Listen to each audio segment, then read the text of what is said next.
5. Good afternoon, radio listeners. This is your program, Intimate Matters, and I'm your host, Jacinta Bryce. We have a very special guest again, as usual, in the program. But before I introduce the guest, I would like to say a short word of prayer, and I will give us the verse for today. Let the words of my mouth, let the meditations of my heart be acceptable in thy sight, O Lord, my strength and my Redeemer. Amen. Our verse for today is taken from Jeremiah 17 and verse 14.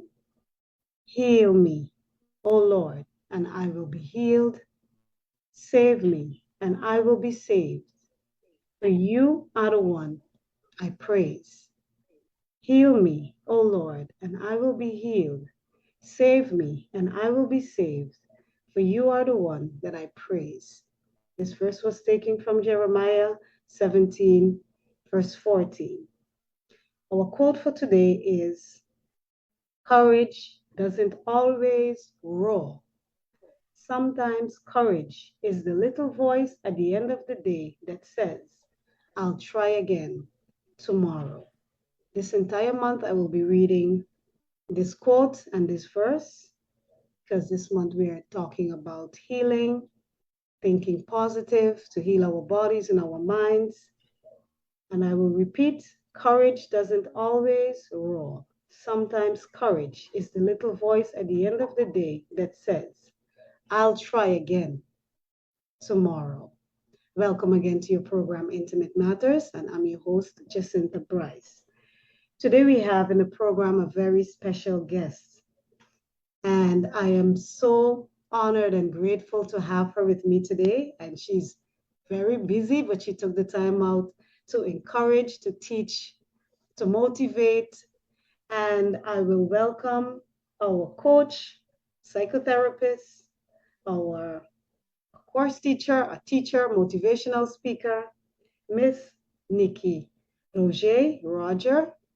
And she's all the way from the Netherlands.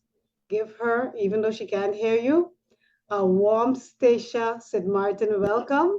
Nikki, thank you so much for taking the time out for being here. And we know that you're busy. We know that you have a lot to do, but you took the time to be with us. Thank you very much.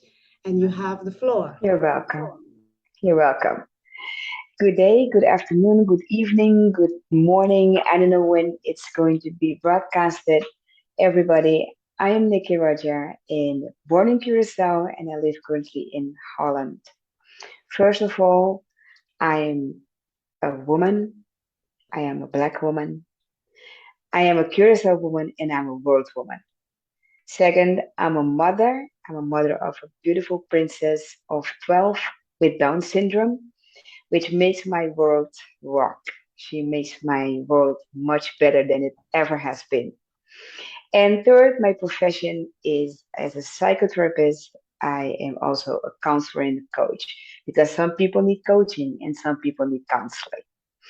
And I work a lot with youth, also with families, and especially with moms and dads to understand their children. And I've been introduced into this program for the fact that I've battled cancer without using chemo. Is that right, Jacinta? Yes. Okay, good. This month we would like to hear your Uh, testimony. yeah. Well, I wasn't feeling anything to give you the story about that. I wasn't they told me that I have 6 to 12 months to live. Can I ask again more about the test? Because I don't think I heard about that. Every 5 years, the test, the provoking a general checkup? Bijvoorbeeld anders, yes, no, we have to go for a cervix cancer and breast cancer, but it's every 5 years from a certain age on. I think it's from 35 or something Okay. that you have to go every year of every 5 years. They call you up and you can do it um, gratis, Yeah, for for free. free. Yeah, for Yeah. free. So cervical Yes. cancer and breast cancer. Okay. Yes. Okay. So when I went to the test, and when I went to the appointment, and they sat me down and told me I have 6 to 12 months to live. And I was there, and I hear them. I hear the uncles tell me that, and I'm like, how is this possible? I had my daughter at 43. How is it possible that source, God, whatever you can call it, what you believe in, gives me a daughter with Down syndrome, with special needs, and take me away from her at 8? This can't be true. So I told them, I appreciate you told me that, and it's your diagnosis, but it's not my story because I don't believe that. It's impossible for me. God won't do that to me. The source won't do that for me. It's just impossible. I don't believe that. And that is the first thing. I did not believe that was happening at that moment. I just didn't believe. What I believed was that I'm good and I don't have anything. I've walked around Den Haag. I live in Den Haag. I've walked around Den Haag for 4 hours, window shopping, looking around, and just being there. And then I decided I'll go home to my daughter because nothing is going on. But in the back of my mind, I have to take things serious. So the first thing I did was I stopped eating.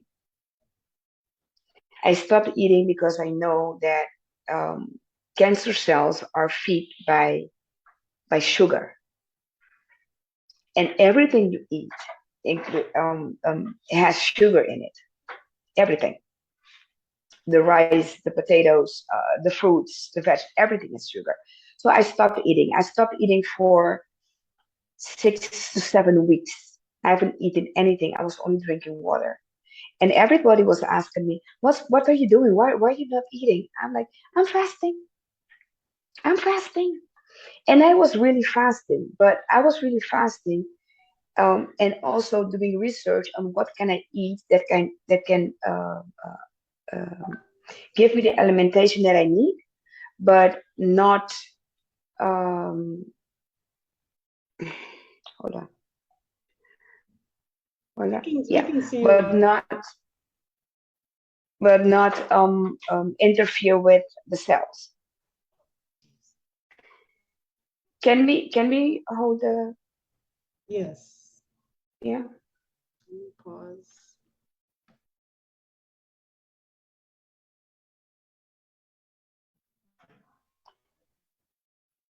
Yes.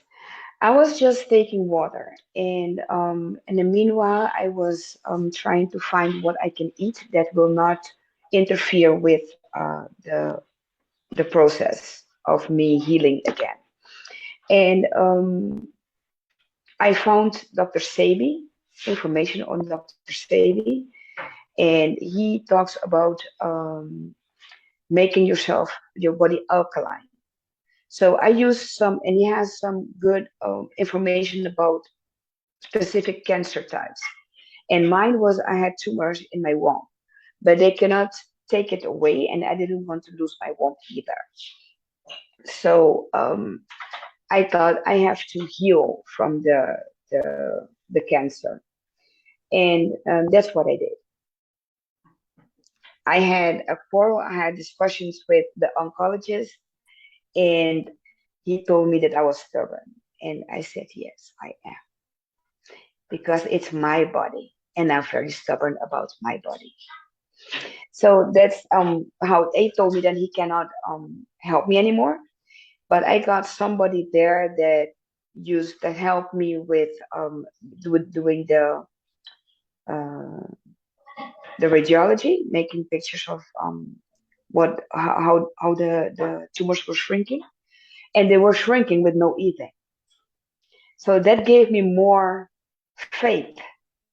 And I always tell people one of the biggest things that can help you in life, that can save you, is your faith, is your belief, because everything begins with a thought, and because of your thought, you get emotions, And when you get emotions, they can make things happen in your body. So what I did is I just stopped eating. Then I looked for what can help my body the best. And the food is very, very important with any disease because it's this ease of your body. So any disease you have, it starts with food. Like food is our poison, but it's also our medicine. And that is the most, after faith, after believing in what I believe, that was the biggest part of my healing, the food. So you have to find, Okay. and what you said in your quote, courage doesn't always rule, and courage the little voice that says, try again tomorrow. Yes, courage Yes, doesn't try always again every roar. day. Try again Some every day. sometimes Mm-hmm. courage is the little voice at the end of the day that says, I'll try again tomorrow. Well, then try again every day to stay healthy. And I even say, don't try, just do it. Just do it. Just believe Okay, I'll ask you. and take action. I'll ask you a Mm-hmm. few details because eating is in our Sure. culture. Eating in our culture, you know, I know. I know. we're addicted to food. We love our food. We our I will tell you, me too. Me listen, too. I am. I was telling a friend of mine the other day because I was making these little Christmas cakes, and I think in Curacao they call them letter, and we call them Christmas cakes or hard cakes, and I was making them, and my friend was asking every minute, so when are they gonna finish? And when I and I was laughing at her, Yeah. and she's like, "Why are you Yes. laughing at me?" I said, "Because you're not seeing the look on your face as you're asking me." And I so know. I said, when we are little babies and we cry, the first thing our parents do, our mothers do, is they stick the bottle in our mouth or the Yeah. breast in our mouth. So we have Yeah. learned to soothe our emotional pains and whatever Everything with with food. food. We love Yes. food. We wake up in the morning and Yes. it's food. And Yeah. I am very skinny. So I from a child I've been getting, you need to eat, you need to eat, you need to eat. And Yeah. I need to hear from you. How did you come to that knowledge that you should stop eating? Because it's not something our culture would have taught you. That's one. And how did Mm-mm. you experience just drinking water? How was that for you? Well, I used to fast once a year. And sometimes I fast like for 10 days, and other times I fast like for 21 days.